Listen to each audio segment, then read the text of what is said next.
ముఖేష్ అంబానీ గారికి per minute 90 crores ఎంత income అది ఫైన్ ఇంటానికి బాగుంది.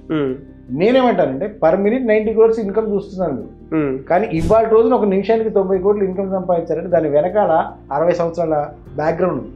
ఎగ్జాక్ట్లీ. వాళ్ళ ఫాదర్ దగ్గర నుంచి బ్యాక్గ్రౌండ్ వేసుకుంటూ వస్తే ఆ ప్లాట్ఫామ్ మీద ఇవాళ టక్కన బిల్డింగ్ లేచింది. ఈ బ్యాక్గ్రౌండ్ గురించి ఎవడు మాట్లాడు నిమిషానికి 90 కోట్లు అబ్బా ఫ్రీగా దొబ్బుతున్నాడు 90 కోట్లు దొబ్బుతున్నాడు. ఏం దొబ్బింది? 60 సంవత్సరాలు దొబ్బినాడు. అది కంపౌండింగ్ అవుతూ వచ్చింది. అది కాంపౌండింగ్ అవుతూ వచ్చింది, ఒక్క రోజులో రాలే. ఇప్పుడు మీరన్న వశిష్ఠ గారు 6 నెలల్లో 1 కోటి రూపాయలు ఏదైతే సంపాదించారు, ఈ 6 నెలలు అంతకంటే ముందు 2-3 సంవత్సరాలు హార్డ్ వర్క్ చేశాడు కదా. మరి జనాలు ఇప్పుడు ఏం చేస్తున్నారు అంటే ఈ 6 నెలల్లో బిల్డింగే చూస్తున్నారు కానీ ఈ 2-3 సంవత్సరాలు పునాది చూడట్లేదు. అవును, దాట్ ఈస్ ద ప్రాబ్లం. నాకు మిగతా వాళ్ళకి పడంది ఎక్కడ, నాకు మిగతా వాళ్ళకి తేడా ఎక్కడ అంటే నేను ఈ పునాది గురించి మాట్లాడతాను. వీళ్ళకి ఏమనిపిస్తుంది, వాడు 6 నెలల్లో 1 కోటి రూపాయల గురించి మాట్లాడాడు బాగుంది, వీళ్ళేమో 2-3 ఇళ్ళు అంటాడండి. Is discouraging, demotivating, negative thinking.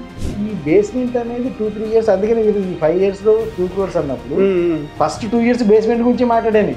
First ఈ బేస్మెంట్ లేవాలి, తర్వాత నీ బేస్మెంట్ స్ట్రాంగ్ గా పెట్టుకుంటే తర్వాత ఫ్లోర్ ఎన్ని ఫ్లోర్లు వేసినా లేవచ్చు. మీ 2 crores 20 crores అయినా కానీ ఓకే అన్నా కదా నేను. కరెక్ట్.